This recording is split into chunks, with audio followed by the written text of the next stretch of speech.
Chapter चल रहा है, उसमें मैंने बताया था कि कंपनी का जो निर्माण है, यानी कि उसकी पूंजी की व्यवस्था करने के लिए कंपनी अंशों का निर्गमन करती है। और अंश क्या होते हैं? कंपनी की पूंजी का एक छोटा टुकड़ा, और पूंजी के छोटे छोटे जो टुकड़े कर दिए जाते हैं उसे हम अंश कहते हैं। और इन सभी अंशों को मिलाकर के जो पूंजी का निर्माण होता है, पूंजी तैयार होती है, उसे हम कहते हैं अंश पूंजी, शेयर कैपिटल। ठीक है, तो ये अंश क्या है? पूंजी के छोटे छोटे टुकड़े होते हैं। कंपनी क्या करती है? इन अंशों को जनता में जारी करती है, जनता में अंशों का विक्रय करती है, और इस प्रकार से कंपनी के पास में धनराशि की व्यवस्था होती है। हर व्यक्ति के द्वारा कंपनी के अंश खरीदे जाते हैं। ये अंश दो प्रकार के होते हैं, जिसके बारे में मैंने बता दिया था, इक्विटी शेयर और प्रीफरेंस शेयर। इक्विटी शेयर और प्रीफरेंस शेयर में अंतर क्या होता है, इसके बारे में मैंने बता दिया था। अब मैं बता रहा हूँ आपको अंश पूंजी के प्रकार, kinds of share capital. Share capital क्या होती है मैंने बता दिया था, अंशों से मिलकर के जो पूंजी का निर्माण होता है तो उसे हम शेयर कैपिटल कहते हैं। तो सबसे पहले आती है आपके ऑथोराइज्ड कैपिटल, अधिकृत पूंजी। अधिकृत पूंजी क्या होती है? जब कंपनी का निर्माण होता है तो कंपनी क्या करती है, कंपनी जब रजिस्ट्रेशन करवाती है तो रजिस्ट्रेशन के लिए रजिस्ट्रार के पास में कंपनी अपने डॉक्यूमेंट्स पेश करती है रजिस्ट्रेशन के लिए, जिसको हिंदी में बोलते हैं पंजीयन। तो समामेलन, जिसको हम समामेलन भी बोलते हैं, तो पंजीयन के लिए जब डॉक्यूमेंट्स पेश करती है, उन्हीं के अंदर एक डॉक्यूमेंट्स और होता है क्रय विवरण, प्रोस्पेक्टस। प्रोस्पेक्टस में कंपनी की कुल पूंजी का उल्लेख होता है और ये जनता की सूचनार्थ होता है। एक मुख्य प्रलेख होता है पार्षद सीमा नियम, मेमोरेंडम ऑफ आर्टिकल। ये पार्षद सीमा नियम कंपनी का मुख्य प्रलेख होता है और रजिस्ट्रार के सामने उस प्रलेख को पेश करना पड़ता है। बिना उसके पेश के कंपनी का रजिस्ट्रेशन नहीं हो सकता है। इस पार्षद सीमा नियम में कंपनी की अधिकृत पूंजी का उल्लेख किया जाता है कि कंपनी की अधिकतम पूंजी कितनी होगी। कंपनी का जो निर्माण है वो कितनी पूंजी से भी हो सकता है, लेकिन कंपनी की पूंजी की अधिकतम सीमा है वो कितनी होगी, उसे हम कहते हैं ऑथोराइज्ड कैपिटल। ये अधिकतम सीमा निर्धारित की जाती है। जैसे वर्तमान में कोई कंपनी है 20 करोड़ से अपना काम कर रही है, लेकिन कंपनी को ऐसा लगता है कि भविष्य में अगर जरूरत पड़ेगी तो कंपनी को क्या 80 करोड़ की जरूरत पड़ सकती है, या पूंजी की अधिकतम पूंजी कितनी हो सकती है, 80 करोड़ हो सकती है, तो कंपनी को उस पूंजी का उल्लेख करना पड़ता है पार्षद सीमा नियम में, इसलिए उसको अधिकृत पूंजी भी कहते हैं। कंपनी फिर बाद में उसमें परिवर्तन नहीं कर सकती है, और चूंकि पार्षद सीमा नियम में उस पूंजी का उल्लेख किया जाता है, लिखा जाता है, इसलिए उसको अंकित पूंजी भी कहते हैं। और रजिस्ट्रार भी क्या करता है, जब रजिस्ट्रेशन सर्टिफिकेट तैयार करता है तो उसमें भी उस पूंजी का उल्लेख करता है, लिखता है, इसलिए इसको रजिस्टर्ड कैपिटल भी कहते हैं। कुल मिलाकर के आप इसको कह सकते हैं कि कंपनी की पूंजी की अधिकतम सीमा होती है, कंपनी फिर बाद में इस पूंजी में परिवर्तन नहीं कर सकती है। दूसरे नंबर पर होती है इश्यूड कैपिटल। इश्यूड कैपिटल, निर्गमित पूंजी।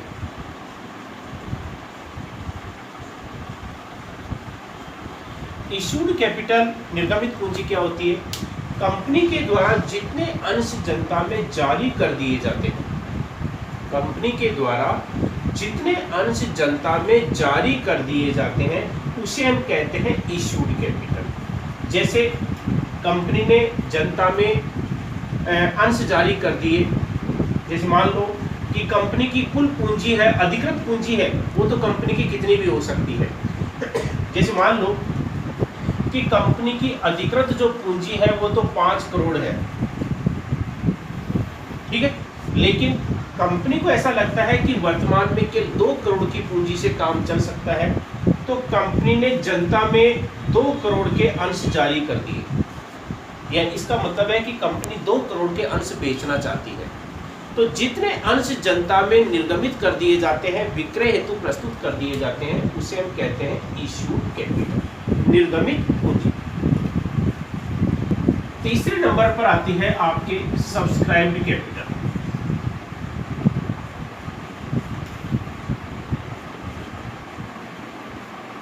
आर्थिक पूंजी या अविदत पूंजी भी बोलते हैं।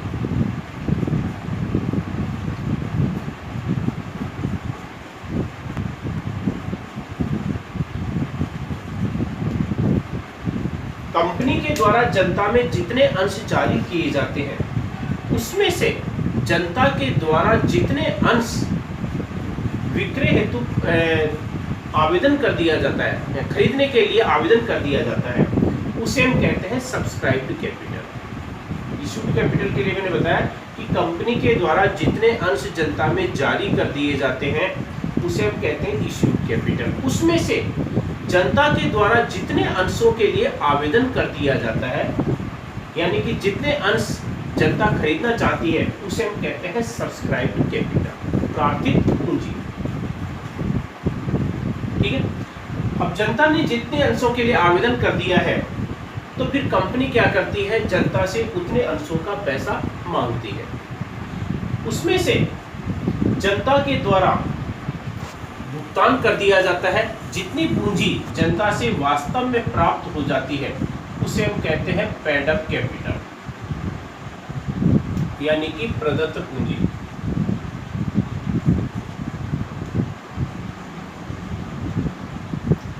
यानी कि जितनी पूंजी या धनराशि कंपनी को वास्तव में जनता से प्राप्त हो जाती है उसे हम पेड अप कैपिटल कहते हैं। अच्छा, मैंने बताया था अंशों के बारे में कि अंश का जो मूल्य होता है, जैसे अंश का मूल्य 100 रुपये है, कंपनी क्या करती है, पूरे 100 रुपये एक साथ नहीं मांगती है बल्कि टुकड़ों में मांग करती है। ठीक है। अब कंपनी ने इस 100 रुपये में से टुकड़ों में पैसा मांग लिया। पहले कंपनी ने 20 रुपये मांग लिए, फिर 30 रुपये मांग लिए, फिर बाद में क्या है कंपनी ने फिर 20 रुपये मांग लिए। तो ये क्या है, पैसा मांगा जाता है और कई अंशधारी ऐसे होते हैं जो कुछ मांगों का भुगतान नहीं करते हैं। कुछ मांगों का भुगतान नहीं करते हैं मतलब ऐसी धनराशि जो कंपनी के द्वारा मांग ली गई है लेकिन अंशधारियों के द्वारा भुगतान नहीं की गई है, उसे हम कहते हैं कॉल्स इन एरियर।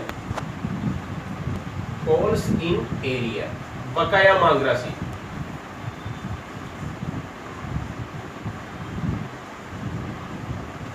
बकाया मांग राशि मतलब ऐसी धनराशि जो कंपनी के द्वारा मांग ली गई है लेकिन अंशधारियों के द्वारा नहीं भुगतान की गई है या नहीं चुकाई गई है, कॉल्स इन एरियर कहलाती है। लेकिन जितनी धनराशि कंपनी को वास्तव में प्राप्त हो जाती है उसे हम कहते हैं पेड अप कैपिटल। ठीक है।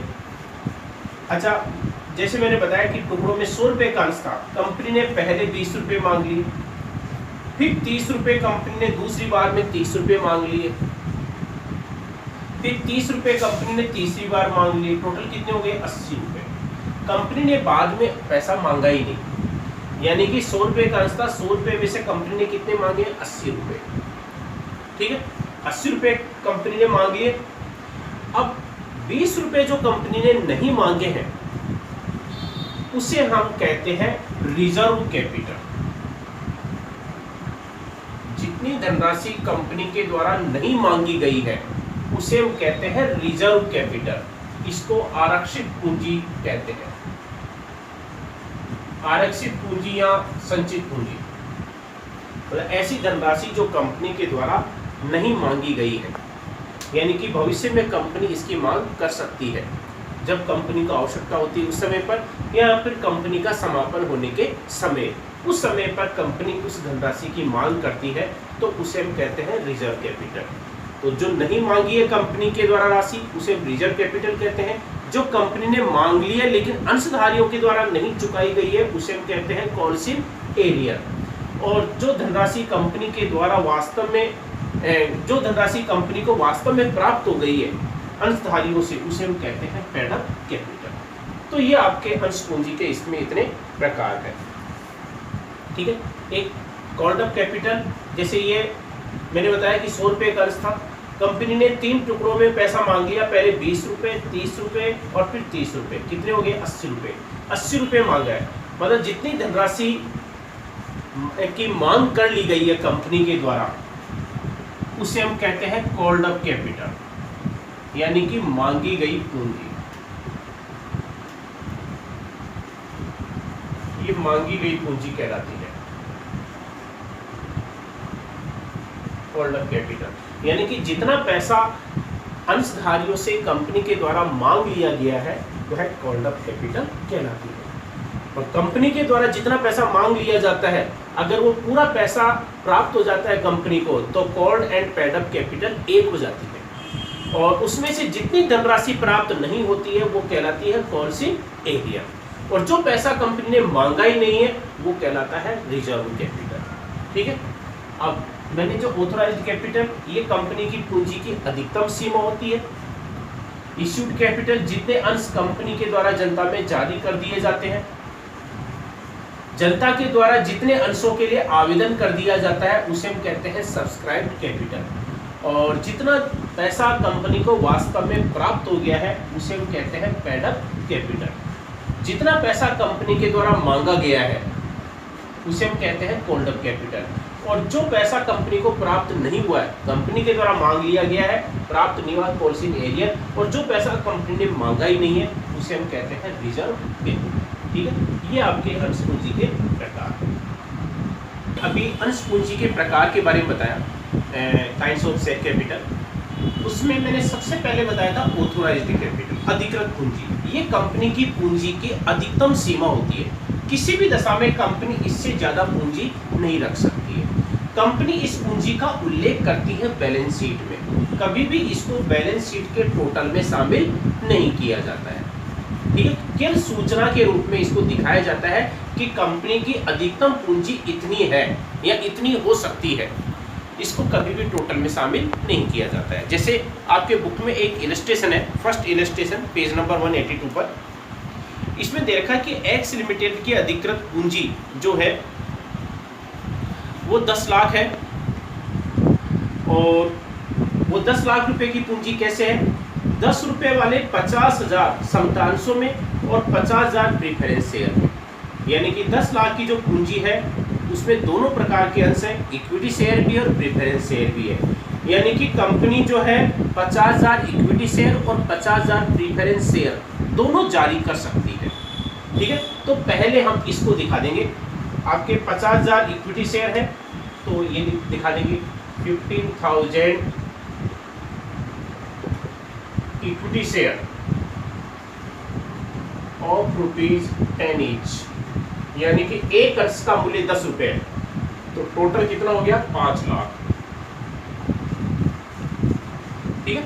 इसके बाद में 50,000 प्रीफरेंस शेयर है, 15,000। अच्छा, प्रीफरेंस शेयर है, इससे पहले देखा 9% जो मैंने बताया था, ये लाभांश की दर होती है। Preference share of ₹10 each. एक अंश का मूल्य इसका भी 10 रुपए है, तो इसके भी टोटल कितने हो गए, 5 लाख। टोटल आपके कितने हो गए, 10 लाख। इसके नीचे हम अंडरलाइन कर देंगे, यानी कि बैलेंस शीट का जब टोटल लगाएंगे तो इसको टोटल में शामिल नहीं करेंगे। इसका मतलब है कि कंपनी 50,000 इक्विटी शेयर और 50,000 प्रीफरेंस शेयर जारी कर सकती है, इतने अधिकार है उसको, या इतनी पूंजी रखने के लिए अधिकृत है। दूसरे नंबर पर आता है कैपिटल। ठीक है। अब इश्यूड कैपिटल है, यानी कि जितने अंश कंपनी के द्वारा जनता में जारी कर दिए जाते हैं, निर्गमित कर दिए जाते हैं या विक्रय हेतु प्रस्तुत कर दिए जाते हैं। तो इसमें दे रखा है कि कंपनी ने समस्त अंशों के लिए आवेदन आमंत्रित कर दिए। देखो, इसमें कंपनी के पास में अधिकृत पूंजी इतनी है जिसमें कंपनी 50,000 इक्विटी शेयर और 50,000 प्रीफरेंस शेयर जारी करने का अधिकार रखती है। लेकिन कंपनी ने पूरे के पूरे अंश जारी कर दिए, इश्यूड कैपिटल। तो इश्यूड कैपिटल भी इसी के बराबर है। लेकिन इसमें प्रश्न में दे रखा है, लेकिन जनता ने जो आवेदन किया है उसमें पूर्वाधिकार जो अंश है उनके तो पूरे अंशों के लिए आवेदन आ गए और इक्विटी अंशों के लिए 45,000 के लिए आवेदन आए। तो हमारे को इश्यूड कैपिटल को भी अलग दिखाना पड़ेगा, क्योंकि जनता ने पूरे अंशों के लिए आवेदन नहीं किया। जनता के द्वारा जितने अंशों के लिए आवेदन किया जाता है उसे हम कहते हैं सब्सक्राइब्ड कैपिटल। तो इश्यूड कैपिटल जो है ये ऐसे कैसे आ जाएगी, यही आपके equity share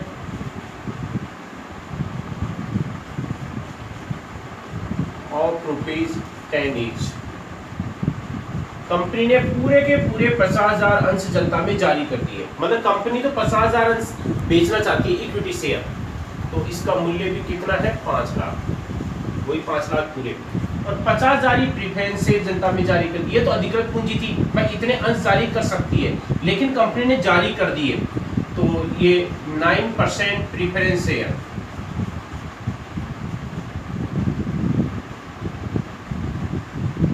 of ₹10 each, 5 lakh, तो टोटल आपके कितने हो गए 10 लाख। अब इसको भी हम टोटल में शामिल नहीं करेंगे, क्योंकि जनता ने पूरे अंशों के लिए आवेदन नहीं किया है, तो इसलिए इश्यूड कैपिटल को भी हम केयर ऑफ सूचना के रूप में ही दिखाएंगे। अब देखो इसके बाद में ऑथोराइज्ड, ये subscribed capital,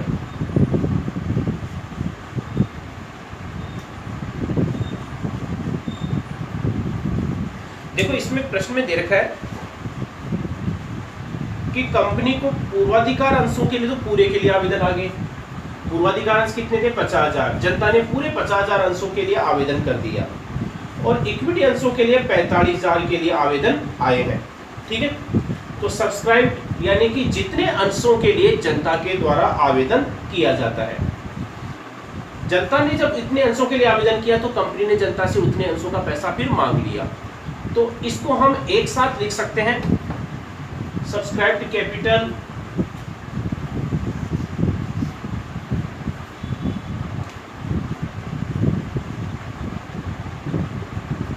subscribe called and paid up capital. अलग अलग दिखाने की जरूरत नहीं है, अलग अलग दिखाने की जरूरत इसलिए नहीं है क्योंकि सब्सक्राइब्ड कैपिटल जितने अंशों के लिए जनता के द्वारा आवेदन कर दिया जाता है, जनता ने 50,000 तो प्रीफरेंस शेयर के लिए आवेदन किया और 45,000 इक्विटी अंशों के लिए आवेदन किया। जब जनता ने आवेदन किया तो कंपनी ने उनका पैसा मांग लिया, तो कंपनी के द्वारा पैसा मांग लिया जाता है पूरे अंशों के लिए, उतने अंशों के लिए, तो उसे हम कहते हैं कॉल्ड अप कैपिटल। तो अलग दिखाने की जरूरत नहीं है, अन्यथा अलग अलग होता तो सब्सक्राइब्ड कैपिटल को हम अलग दिखाते, कॉल्ड अप कैपिटल को अलग दिखाते। और पेड अप कैपिटल यानी कि जितनी धनराशि कंपनी को वास्तव में प्राप्त हो जाती है उसे हम कहते हैं पेड अप कैपिटल, ठीक है। तो इसको हम क्या करेंगे, एक साथ दिखा देंगे। अब देखो कंपनी के द्वारा जो अंश जारी किए थे और जनता ने आवेदन कितने के लिए किया, पहले तो देखो जनता ने 50,000 तो प्रीफरेंस शेयर के लिए आवेदन किया, 15,000 9% प्रीफरेंस शेयर,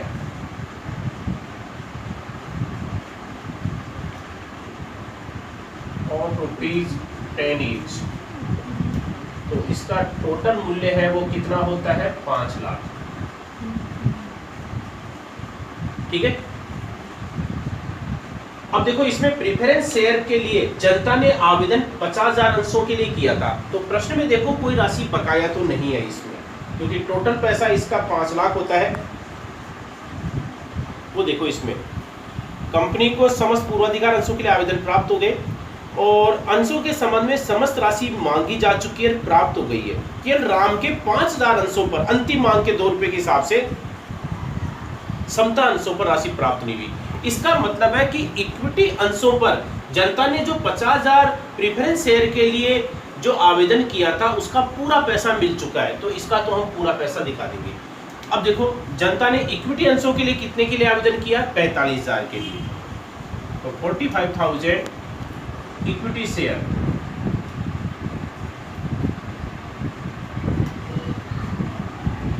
ऑफ ₹10 ईच, ठीक है। अब इसका जो मूल्य है वो देखो, इसका तो पूरा पैसा आ गया है 5 लाख। इक्विटी अंशों का मूल्य टोटल है वो कितना होता है 4,50,000। 45,000 अंशों पर 10 रुपए के हिसाब से 4,50,000 होता है, लेकिन एक व्यक्ति ने पैसा नहीं चुकाया। मैंने बताया था कि जो पैसा कंपनी के द्वारा मांगा जा चुका है लेकिन अंशधारियों के द्वारा भुगतान नहीं किया जाता है उसे हम कहते हैं कॉल्सिंग एरियर। तो कॉल्स इन एरियर को हम क्या करेंगे, मांगी गई पूंजी में से कॉल्ड अप कैपिटल या सब्सक्राइब्ड कैपिटल में से घटा देंगे तो क्या आ जाएगी, आपके पेड अप कैपिटल आ जाएगी। तो इसमें एक व्यक्ति था, ये राम नाम का, जिसके 5000 अंश थे, इसने पैसा नहीं चुकाया है। तो हम क्या करेंगे, इसमें से लेस करके दिखा देंगे, लेस कॉल्स इन एरियर कितना है 5000 इंटू 2, यानी कि 5000 अंशों पर 2 रुपए के हिसाब से, तो टोटल पैसा है वो कितना हो गया 10,000 रुपये। ये 10,000 रुपये की राशि है, प्राप्त नहीं हुई है, तो ये इसमें से लेस कर देंगे 4,50,000 में से। तो 4,50,000 में से 10 ये राशि, तो राशि है तो कितनी राशि प्राप्त हो गई 4,40,000। क्योंकि प्रेफरेंस शेयर पर तो जितना पैसा मांगा था हमने 5 लाख रुपए, पूरा पैसा प्राप्त हो गया है, तो इसका पैसा तो हम क्या करेंगे, पूरा दिखा देंगे। लेकिन इक्विटी शेयर के टोटल जो राशि है वो 4,50,000 बढ़ती थी, उसमें से 5,000 अंशों पर 2 रुपए के हिसाब से राशि प्राप्त नहीं हुई, 10,000 रुपये, ये हम लेस कर देंगे। तो कितनी राशि प्राप्त हुई है 4 लाख। तो अब देखो, प्रीफरेंस शेयर के 5 लाख और इक्विटी अंशों पर कितनी राशि 4,40,000, तो टोटल राशि कितनी हो गई 9,40,000। यानी कि कंपनी को जो है कितनी राशि मिल चुकी है 9,40,000। हमने ये क्या कहलाएगी, पेड अप कैपिटल। तो हमने एक साथ पहले लिख दिया subscribed, called and paid up capital. जनता के द्वारा आवेदन किया, जनता ने जितने अंशों के लिए आवेदन किया कंपनी ने उतना ही पैसा मांग लिया, तो कॉल्ड अप कैपिटल अलग दिखाने की जरूरत नहीं है।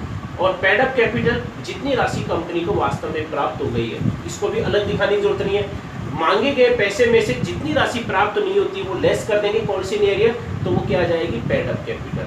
तो ये पेड अप कैपिटल आपके 9,40,000 हो गए। यानी कि बैलेंस शीट के अंदर अब हम जो अमाउंट लिखेंगे कौन सा लिखेंगे 9,40,000, यानी कि टोटल में केवल इसको ही शामिल करेंगे, इन दोनों को नहीं, ऑथोराइज्ड कैपिटल को भी नहीं और इश्यूड कैपिटल को भी नहीं। ऑथोराइज्ड कैपिटल को तो वैसे भी शामिल नहीं करते, इश्यूड कैपिटल इसमें ये राशि प्राप्त नहीं थी, ये राशि प्राप्त हुई है, तो इसी को हम टोटल में शामिल करेंगे।